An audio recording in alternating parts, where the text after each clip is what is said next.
A very warm good evening to everybody in this session.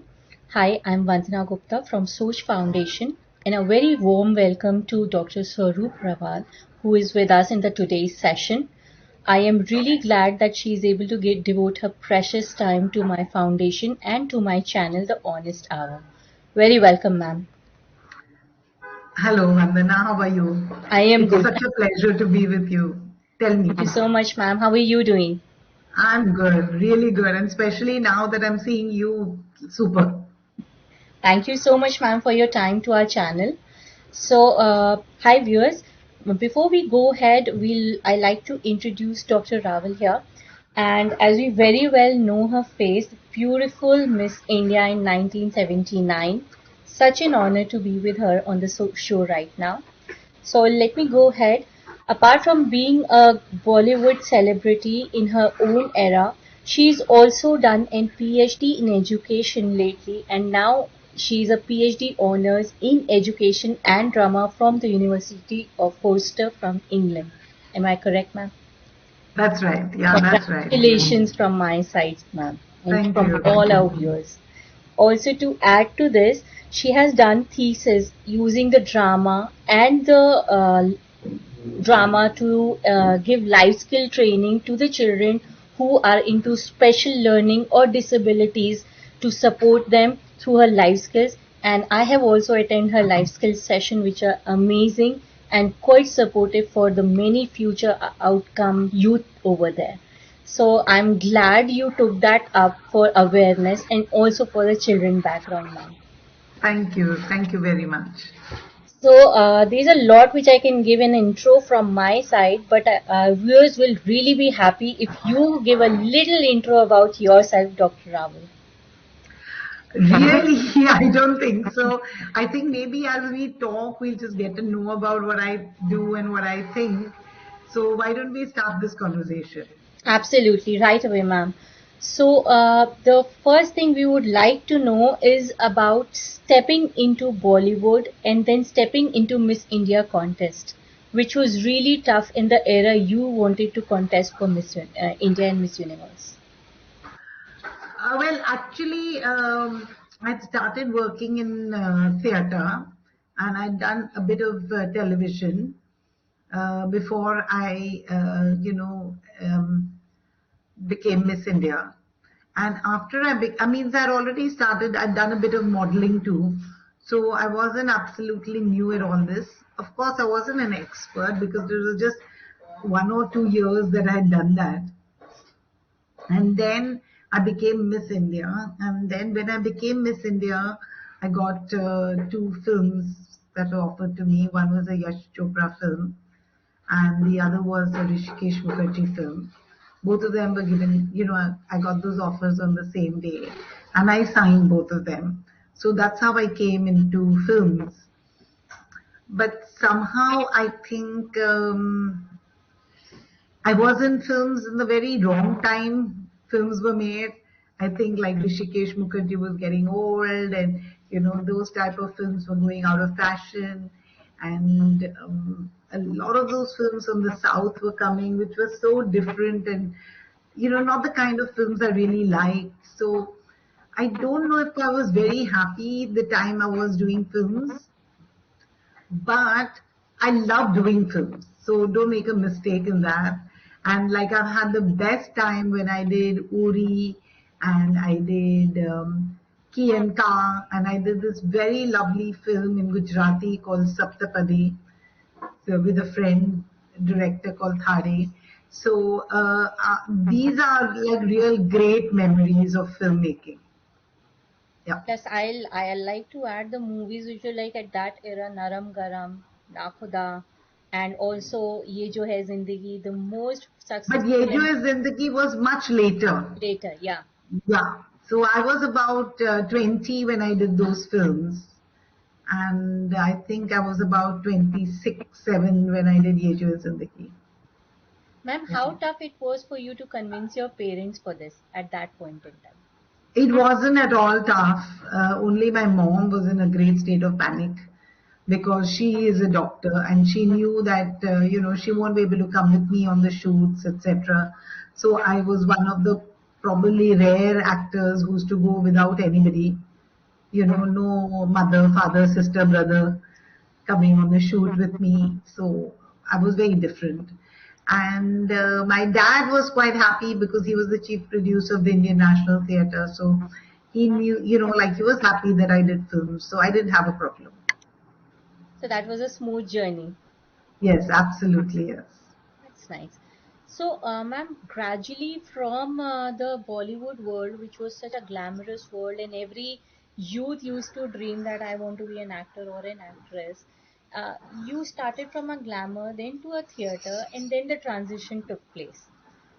So, what was the inspiration and motivation behind that? Behind exactly what are you saying, Vandana? Leaving films and working in Exactly. education? Yes. Okay, so it was like I was not really so interested in doing films. I love doing films, okay? That's not the point. But the thing is that I remember when I didn't want to become a Miss India, but my dad kind of filled up the form and he said, Miss India ban jao to you can go abroad. And in our times, it was not so easy to go abroad, like it is now. So, I mean, if I'm to go abroad on your own, with your own efforts, was a very big thing. So I said, oh, that's great. I think, so the whole thing about becoming Miss India was about, traveling and going abroad and, modeling maybe. Then films, I was okay, not so happy with films. And Ye Jo Zindagi, of course, I was very happy to be doing it. So leaving it was not such a big thing. The other thing is that I met Paresh when I was about 16, 17.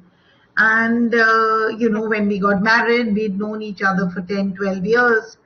And we decided that we're not going to wait to have children. Now, by the time we got married, Paresh was very busy. That was an era when there were two shifts. Actors worked in two shifts. So they went from one set to another and sometimes three shifts, they went from one set to another set to another set. And so Paresh was doing that, he'd become very busy. So, when we had kids, one of us had to decide to stay at home.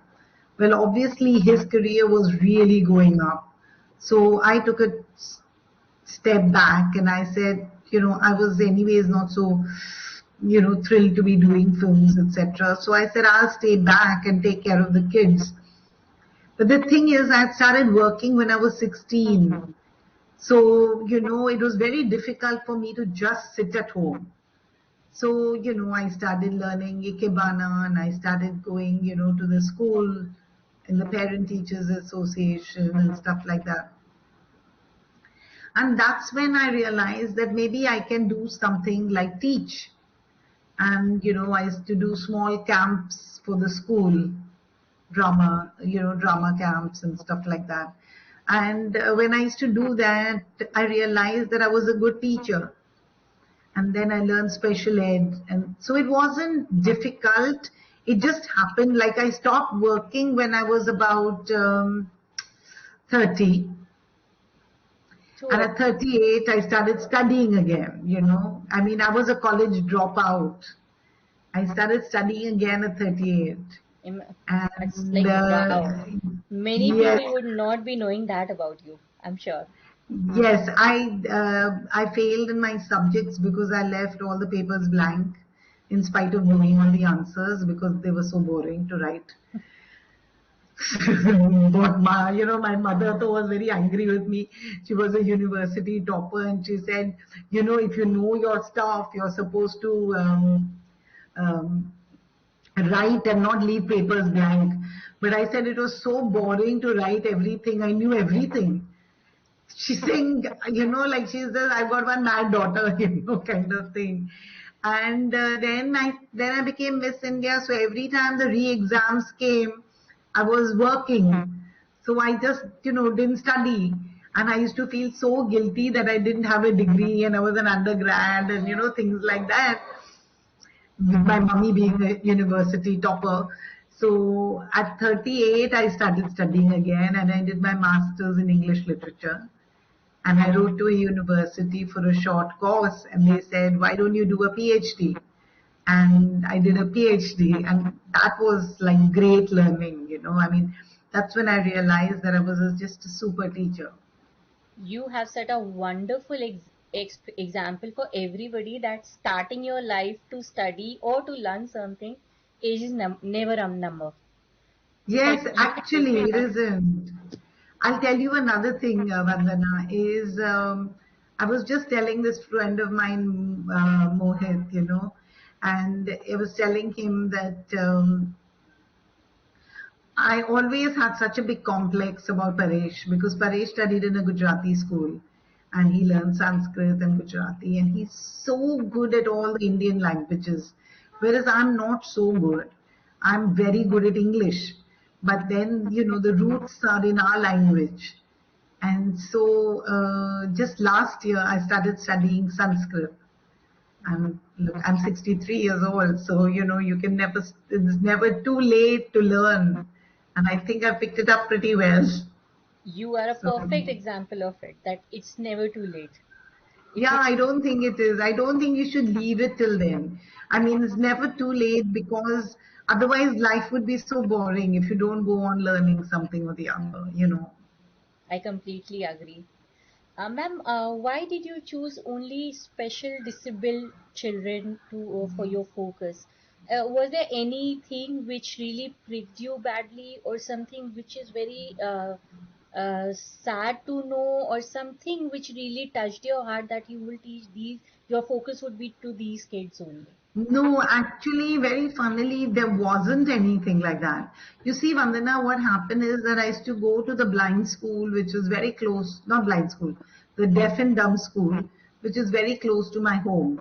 So when my children were in school, I used to go to the deaf and dumb school to teach over there and teach them social skills.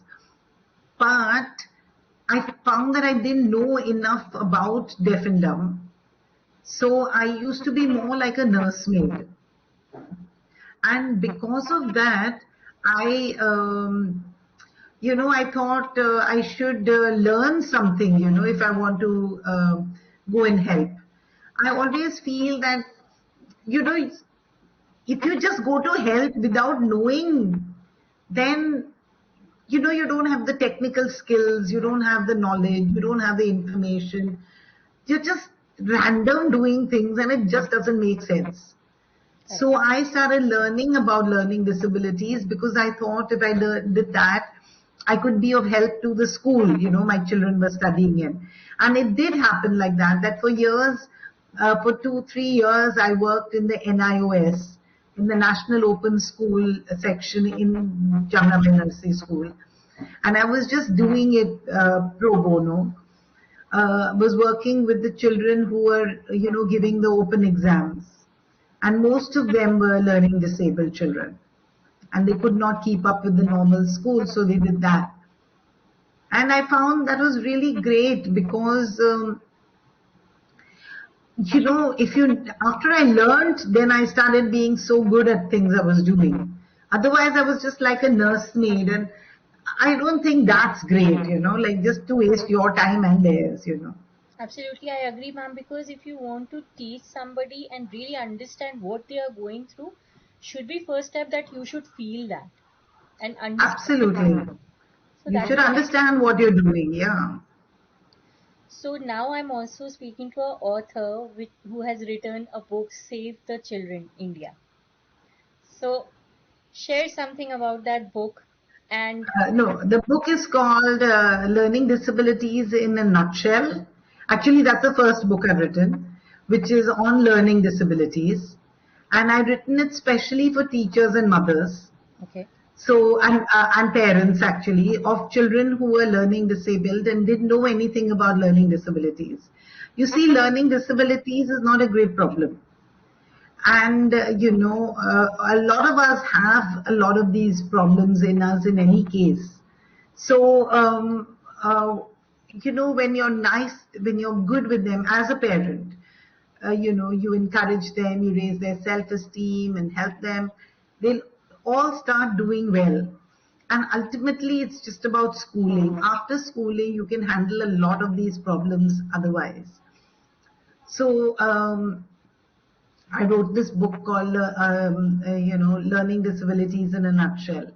And then I started working with children, and I decided to write a book, some stories on child rights. So the books you're talking about are 6 books in the series, and they are to do specifically with child rights.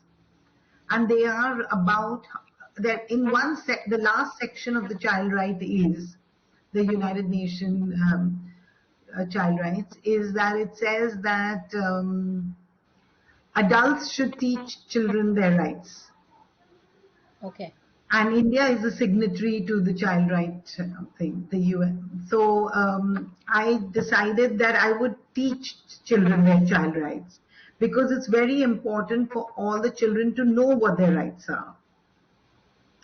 So these books are stories um, um, based on the UNCRC, and they are how a child can fight for their own rights.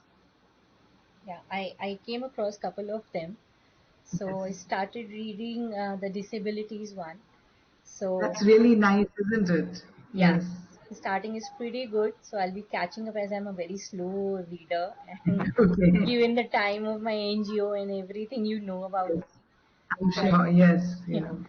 So, ma'am, you're from the Honorable Chief Minister when Narendra Modi was from Gujarat to the Prime Minister of India. You were given a name, Master Ji Gujarat.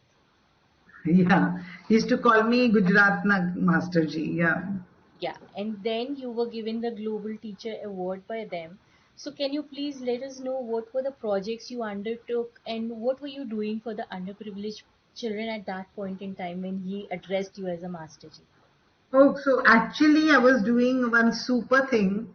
This is great. Is that when I finished my PhD and I came back to India, I said that I want to do things to help India, and I wrote to everybody, like the education minister, the union level, the state level.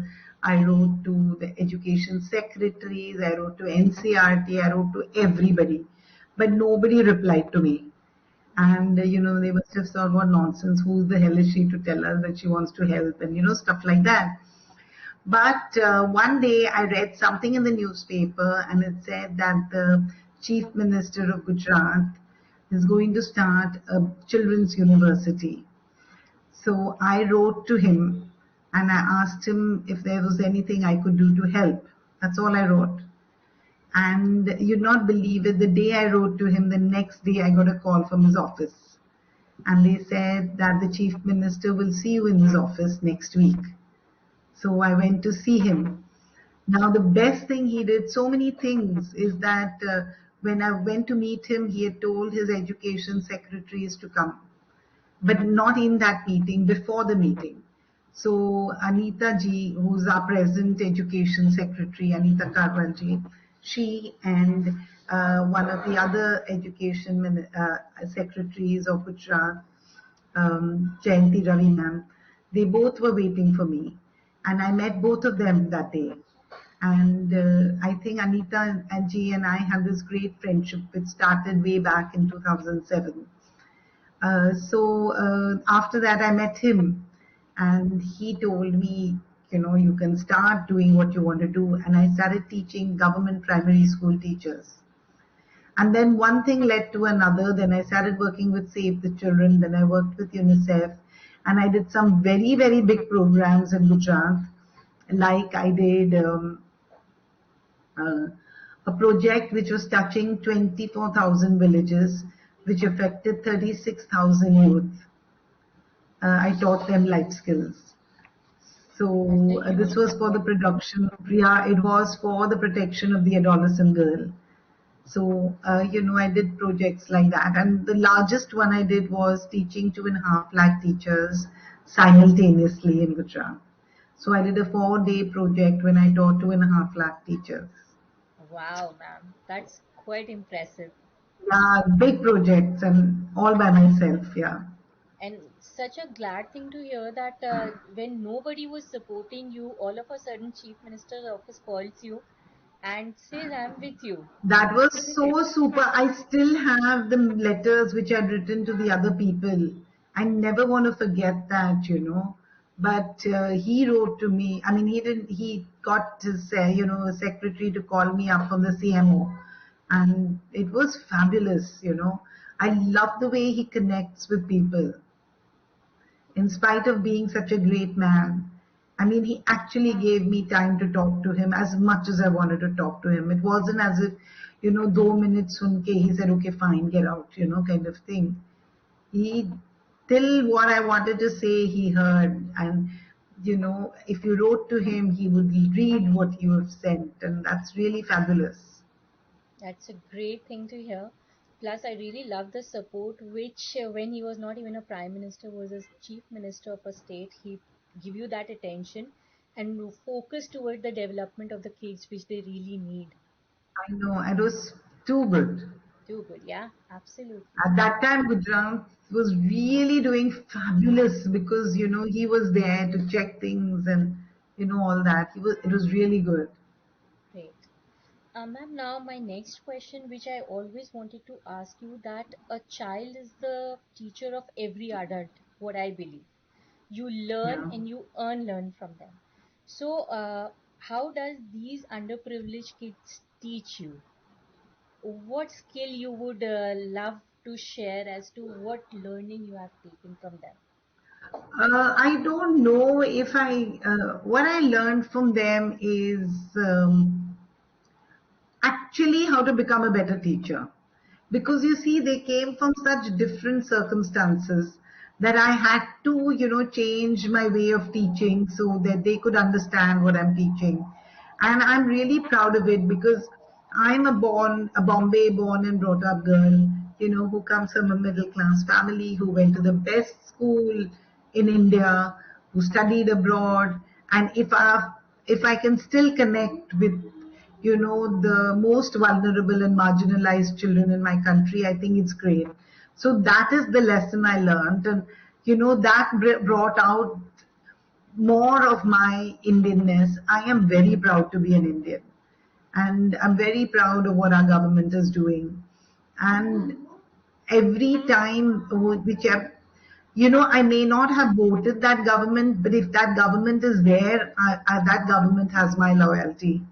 Because with the previous government, not the BJP, with the Congress, when Kapil Sibal was the minister, I've written one of the most beautiful documents for the country, which is the National Vocational Educational Framework. I've written the vocational framework curriculum for theatre arts. And it is such a fabulous document written by me.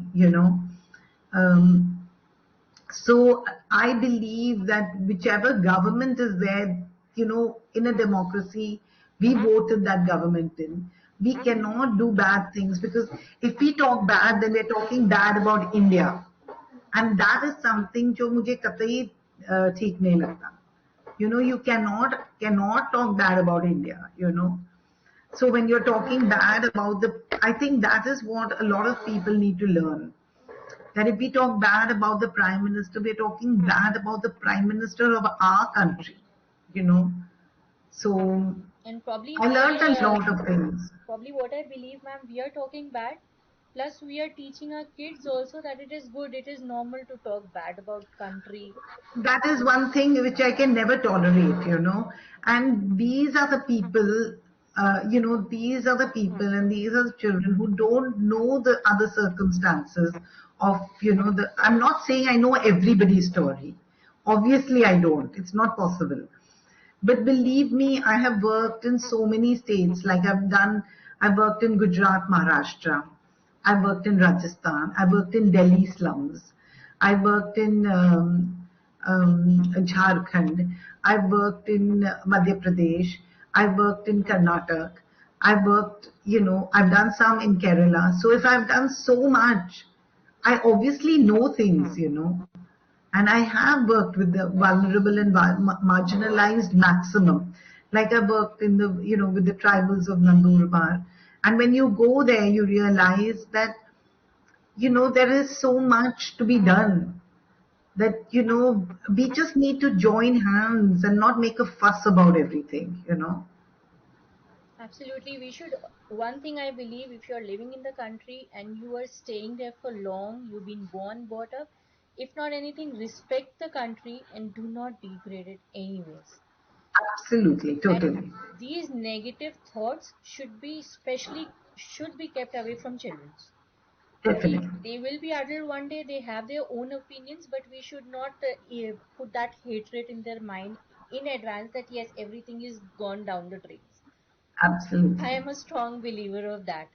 So be thankful, be nice, and if you really want to do something, step ahead and add your bit to the society rather always saying it's something nothing can happen for this country. इस देश का कुछ नहीं हो सकता. अरे हो सकता है if you give a try to. True, true. Yeah. So, ma'am, also, what do you see how education has evolved from that time, that era when we were getting graduation or we were getting graduate degrees to this time when the total there is a 360-degree change to the education system. And moving on to add the corona times to it, we have moved online to online education. So, what is the difference you see in those times and this time which we are facing right now? I don't know. This is very, very confusing. Things are changing very much. The NEP 2020 is fabulous. And Vandana, I am one of the persons who's writing, I'm in the national focus group. I'm helping writing the new curriculum. I'm writing the enjoyable pedagogy with holistic curriculum. So everybody is making a great effort and hopefully to change. One thing that has changed tremendously is we need a lot of teacher education, and we need lots of teachers who really care. So that's one thing which we need to do, because finally I say that the battle starts when the bell rings. So when you get into the classroom is then the final thing. Here nobody is there to help you and nothing. So whatever curriculum you're doing and everything just depends on how good a teacher you are. So I think what our country needs desperately is a lot of teacher training. We need teachers to change the way they're teaching. And in fact, I think we need to go back. We need to go very much back into what was there before and learn that way. Maybe these not few, these 100 years of having um the British, etc., have spoilt a lot for us. And I'm telling you this very frankly. But having said that, it's 75 years of independence. We can't just go on saying that they came and spoiled everything. What were we doing for 75 years? Why did it take so long for, the new government to come and make this NEP? Did we not have any brains? Did we not think that rote learning is not good? You know, did we not realize that experiential learning is important? Why did it take us so long? You know, why did it The take bigger us so question. long to understand that the rural children need education? Why did it take us so long to know that skill building is important? Our country is the only country which has got over 2,500 arts and crafts. Our children need to learn that.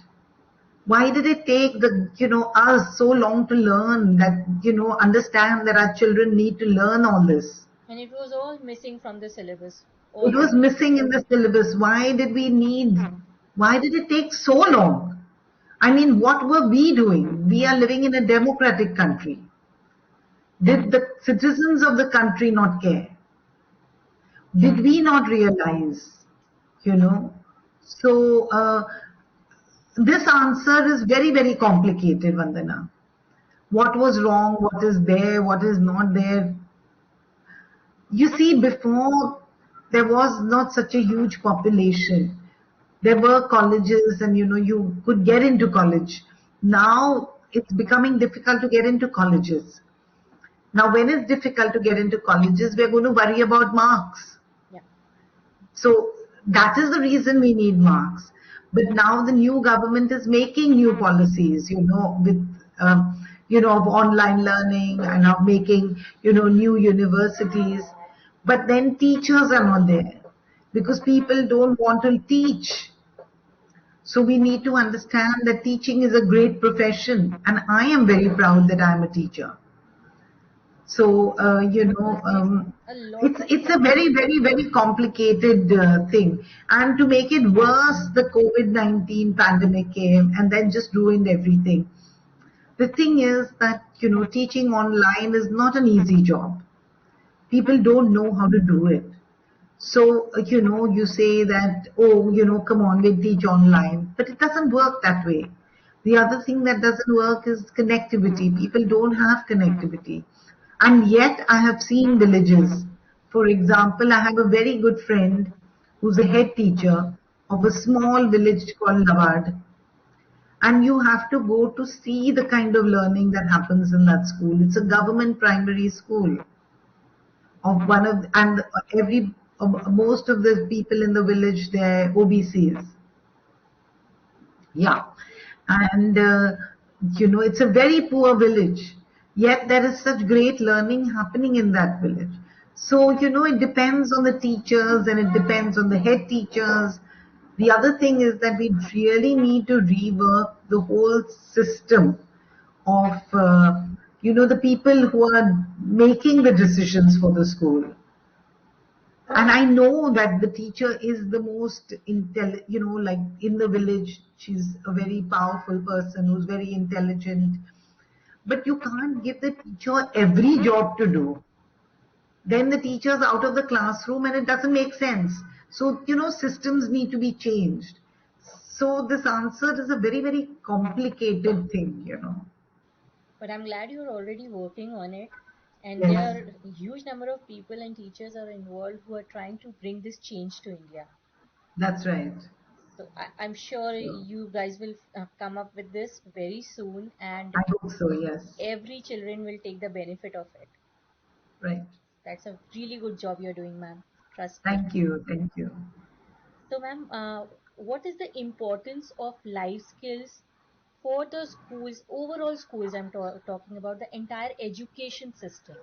How life skills are important to us, and I why think government should put this as into the syllabus, and every children should be benefited through it. I think life skills is one of the most important thing. It's there in the NEP 2020, and things like creative thinking and critical thinking are mentioned about 16 times in the NEP 2020.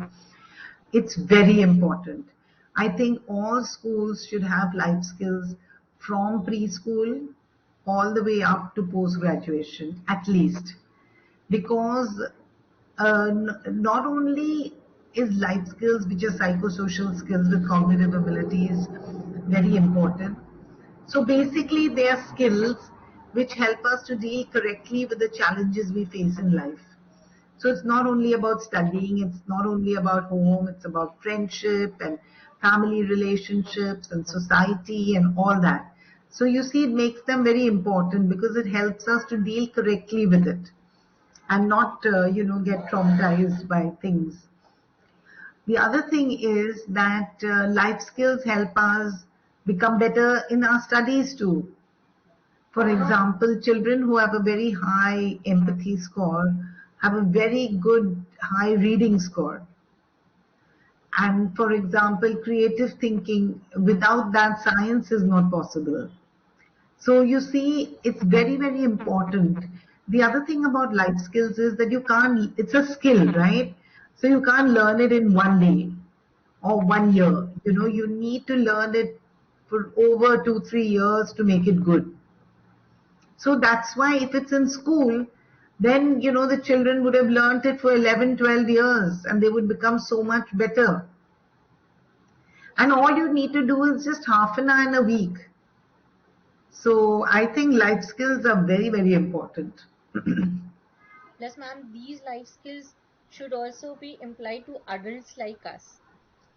Oh, yes, I'm sure. Yes, I have attended one of your session and that has completely changed my way of thinking towards a kid, especially to my kid when I'm upbringing my son. That he's also teaching me. It's not that I will only teach him. that's true. Yes, absolutely. So that is really important for the There is adults that. also. Yeah, like I was telling the kids today, is decision making is, we adults don't let children take decisions and we go on taking their decisions and then suddenly one day they're big and, like we decide for them, you will wear this, you will eat this, you will make friends with that person, you will play now, you will not play now. And then they're big and at 18 we tell them, you can't take decisions for yourself. अरे पर कैसे लेंगे? We never gave them a chance. So, I think life skills are very important for everybody. True. And I believe it once I have enrolled in your session and I will keep doing that. And I Sure, will definitely. motivate others also to enroll and understand that how to upbring a child, not by believing that I am the 100% correct one and I am the 100% right That's one. true. Exactly, exactly. That's the biggest takeaway from your session I have taken personally. How nice, how lovely. Thank you very much. Pleasure, ma'am. So, ma'am, now what is your message to the parents who are facing the same challenges or issues as a parent I am facing during this Corona times? Apart from online learning, what is a feedback from your end that we should teach the kid? You know what I think? I think one of the things is that, you see, we're stuck in the house Yes. and so why don't we go back to playing with the kids? Like I remember we used to be stuck in the house, in the holidays and things like that, and we played all those board games. And we did whole, you don't need so much place as you think you do. You don't need one huge playground to become active. There are so many things you can do just in that small place. Then there is reading. So you should do a lot of reading with your kids. Either they should be reading and you should be reading separately, or you can read to them. Vandana, I read every night to my children. Every night I would read stories to them and make them sleep. So, it makes such a big difference because, their thinking abilities change. And, reading a story is different from storytelling. So both are good. So you should tell them stories. I remember my mom's sister would tell me stories while I was eating my lunch, that she would tell stories. But, I used to read stories to my children because when you read, then you're reading proper grammatical sentences and, stuff like that. So there's a difference in that. Then, you should get your kid to help you in the kitchen and stuff like that. Just, I think this is the time when you can really bond with your child, because now we are all stuck in the same house, and you can do what they want, they can do what you want, and that would be so much better. Like for example, watching television. I know you may think it's very boring. I mean, a lot of what viewers, but what to do is, don't just switch on the TV for them and go away. Sit with them and show them things, ask them things, talk to them, while they're watching, and point out things that they can learn from, and just make it so much interesting. So, I don't think I ever used the television as a nanny. I always, would be the only time my kids were away from me was when they were playing. And I used to throw them out of the house in the evening and say, no, go and play. And that was the one time I used to not be there to supervise them, because they need time without supervision too. So That's the these are, self-learning time. yes, yes. And I You guess need to then, let them, yeah, yeah, you need to, not control them all the time. Let them make their mistake. Let them, that's how they learn to build relationships. And, it's very, very important. They learn to make decisions.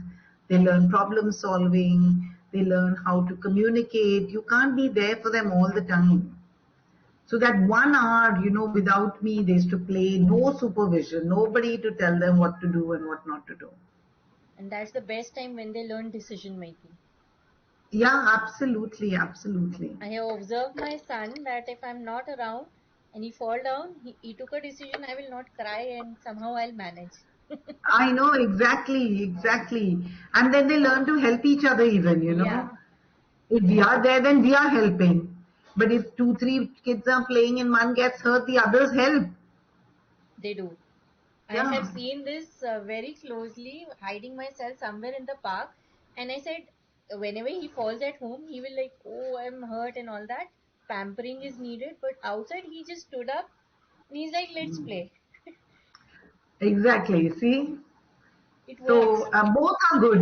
Like it's nice to be pampered, but it's nice to become independent too, isn't it? Yes, absolutely. Yeah, And in these times, it's really very important, especially when the really. both parents are working.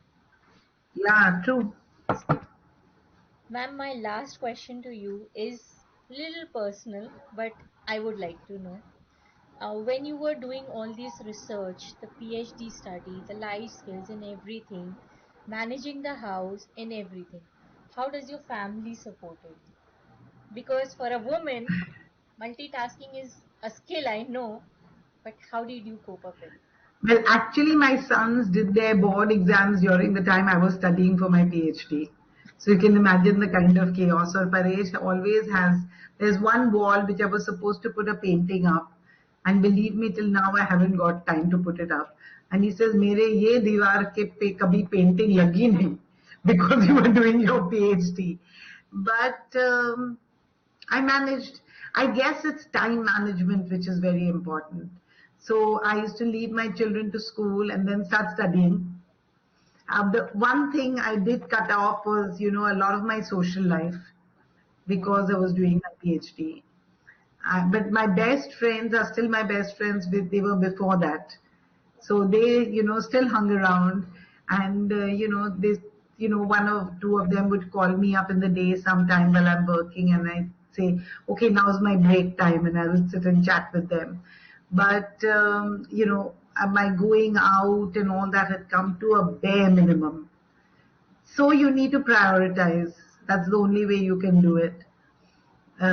What I used to do is then come home, and cooking for me is de-stressing. So I love cooking. So my children and all were really happy about that because I always cooked for them. So yeah, I don't know. It seems very long, and I managed it. Yeah, And you are still managing it very well, trust me. yeah. Now my kids are much bigger, but still I'm managing it. Yeah. So Paresh sir is also there. Is he on the complaining side or is he on the supporting side? Uh, He's a husband, right? So one day he comes and he says, this is not happen, this is not happen. How much am I supposed to do? How much am I supposed to do? And I have sons. So my son turns to him and says, but even she is working. That's it. So, like, even she's working. How can she do everything? So, yeah, it's nice to That's have a good sons. support from your son's side. Yes. I hope one day Real he good does it. support. Sorry? I hope my son does it one day. She is only 100%, 100% he will do it. Actually, our kids do that, they really support mothers who are working because they see them, managing the house and their work and, everything. So I think when women work, the kids have great respect for their mothers. So I would always recommend that a woman works. we should work. Yes. Just not because you have to be independent, but you feel good that whatever you were trying to, or your passion was. Like I was a banker, but then I switched on from my career to my passion. That Yes. serving the society, it was my passion, and I will do it before I regret it. True. So So it's really good. Yes. thank you, ma'am. So it was a great session. Before we sign off, a humble, cute message for your viewers, ma'am, the audience. One of it is keep smiling. Absolutely. Seriously, when we smile, it makes such a big difference, not only to ourselves, but to people who we smile at. And, we bring so much happiness into people's life. And the other is always be naughty. So, yeah, Thank you so much for your time, ma'am. It was glad my pleasure. chatting with you, and we'll surely connect someday more so that we explore some more sides of you and some more knowledge in terms of life skills from you. Definitely, definitely. All the best, Vandana. I love meeting you every time. And just keep up your great work. Best Thank you so wishes much. and lots of blessings. Thank you so much, ma'am. Thank you so much for your time. Bye bye. Bye. Thank you, audience. Bye.